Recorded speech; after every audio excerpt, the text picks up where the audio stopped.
নমস্কার বন্ধুরা, আমরা সবাই জানি জেনজি একটা জেনারেশন।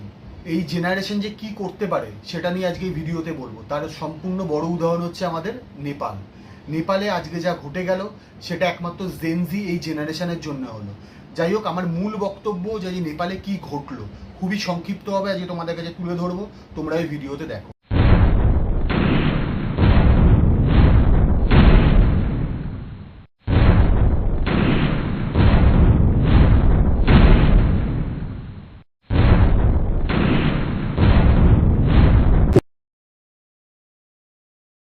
আজকে 8ই সেপ্টেম্বর থেকে 13ই সেপ্টেম্বর আমরা দেখলাম নেপালে বিশাল ঝামেলা হলো, প্রোটেস্ট হলো।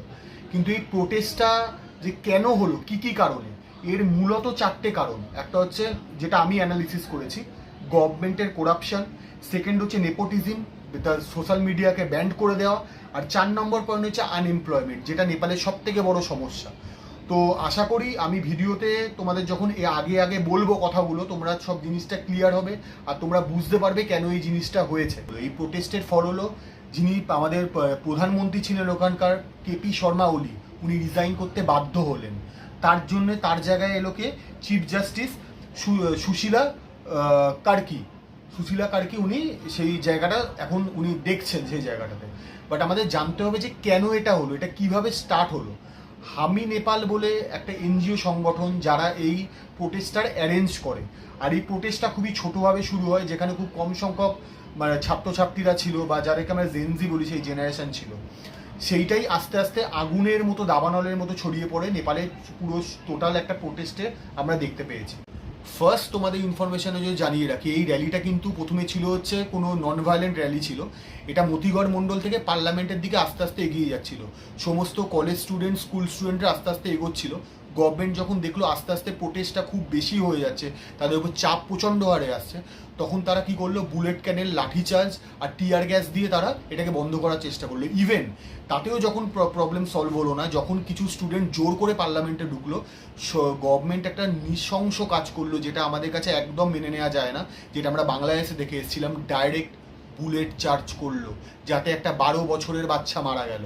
শুধু একটা 12 বছরের বাচ্চা মারা গেছে সেটা না, এই যে পুলিশ যে রিয়েল বুলেট ইউজ করলো, এর জন্য কি আমরা কি দেখতে পেলাম, মানে প্রথমে জানতে পেরেছিলাম 19 জন মানুষ সেখানে নিহত হয়, এখন জানা যাচ্ছে সংখ্যাটা আরও বেশি, 21 জন, যেটা টেন্টেটিভ ডেটা আমাদের কাছে আছে, মারা গেল। এবং 350 থেকে 400 মানে যারা মানে যে প্রোটেস্টাররা তারা আহত।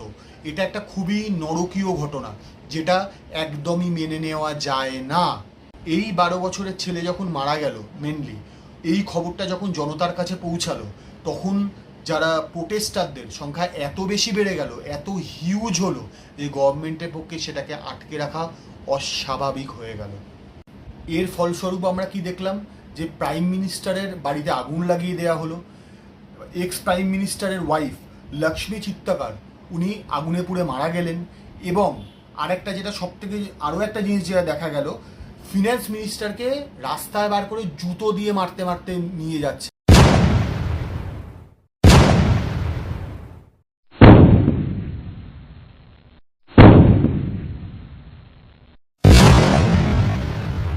এবার কিছু বুলেট পয়েন্টসে আসা যাক। ফার্স্ট হচ্ছে সোশ্যাল মিডিয়া। নভেম্বর 2023-এ গভর্নমেন্ট ঘোষণা করলো প্রত্যেকটা সোশ্যাল মিডিয়া, যত সোশ্যাল মিডিয়া নেপালে আছে সেগুলোকে রেজিস্টার করতে ministry of communication information technology কাছে। গভর্নমেন্ট কি বললো, এর পেছনে যুক্তি কি দেখালো, একটাই যুক্তি দেখালো, যাতে কোনো রকম ইললিগাল অ্যাক্টিভিটি সোশ্যাল মিডিয়ার থ্রুতে না হয়, সেই জন্য গভর্নমেন্ট বলছে প্রত্যেক সোশ্যাল মিডিয়াকে রেজিস্টার করতে। বাট এই ক্ষেত্রেও মানে একটা খুব মানে বড় জিনিস দেখা গেল, মাত্র টিকটক আর কিছু 5খানা কোম্পানি ছাড়া, যে কোম্পানি খুব একটা বড় না, তার মধ্যে সব থেকে বড় সোশ্যাল মিডিয়া টিকটক, সেটা ছাড়া বাকি বাদ কোনো কোম্পানি রেজিস্ট্রেশন করেনি।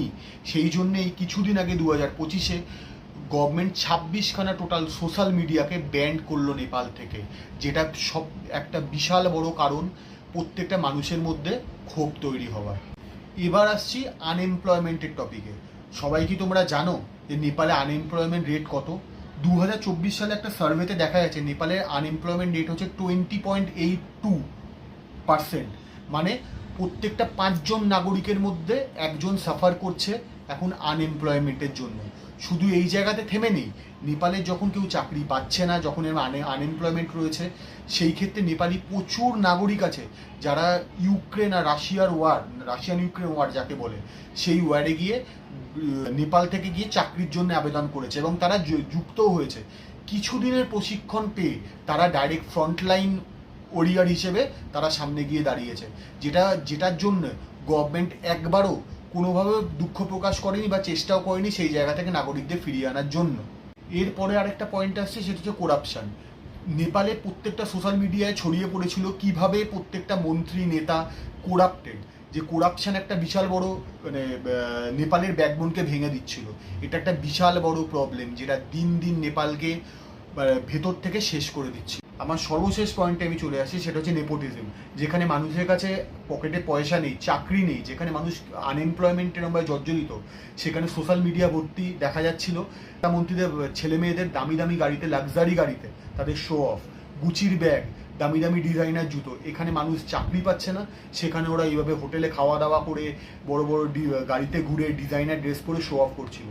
তো তোমরা দেখে থাকবে হয়তো একটা খুব বড় একটা হ্যাশট্যাগ খুব ট্রেন্ড করেছিল মাঝখানে, নেপো কিডস বলে একটা হ্যাশট্যাগ খুব ট্রেন্ড করেছিল, যেটা ইন্ডিকেট করছিল যে সাধারণ মানুষের যে লাইফস্টাইল সেটাকেও দেখানো হচ্ছিল এই হ্যাশট্যাগের মাধ্যমে। তার পাশাপাশি দেখানো হচ্ছিল যে নেপালের যে বড় বড় নেতা মন্ত্রীদের ছেলে মেয়েদের তাদের জীবনযাপন কি। এইটা খুব বড়োভাবে একটা দৃষ্টান্তমূলক প্রোটেস্টের জন্য এটা আস্তে আস্তে নেপাল নিজে এগিয়ে চলছিল। আমি আমার এই ভিডিওর মাধ্যমে বলবো, প্রত্যেকটা দেশ, প্রত্যেকটা নেতা, প্রত্যেকটা মন্ত্রী, যারা যারা বড় বড় উঁচু জায়গায় বসে আছেন, যারা শাসন করছেন, বা শাসন কথাটা বলবো না, যারা আমাদের রাজ্য দেশ সব কিছু চালাচ্ছেন, তাদের এই নেপাল প্রোটেস্ট থেকে শিক্ষা নেওয়া উচিত। কারণ কোনোদিন সরকার কিন্তু শেষ কথা না, কথা হচ্ছে সাধারণ জনগণ যদি সত্যি রেগে যায় বা সাধারণ সত্যি যদি জেগে ওঠে, আজকে কোনো সরকার টিকে থাকতে পারে না। তাই আজকে আমি এই বলেই ভিডিও শেষ করব। তোমাদের মতামত কি তোমরা শেয়ার করো, আর আশা করি তোমাদের এই ভিডিওটা ভালো লাগলো। যদি ভালো লাগে তোমরা পাশে থাকো, সাপোর্ট করো। থ্যাংক ইউ, ধন্যবাদ।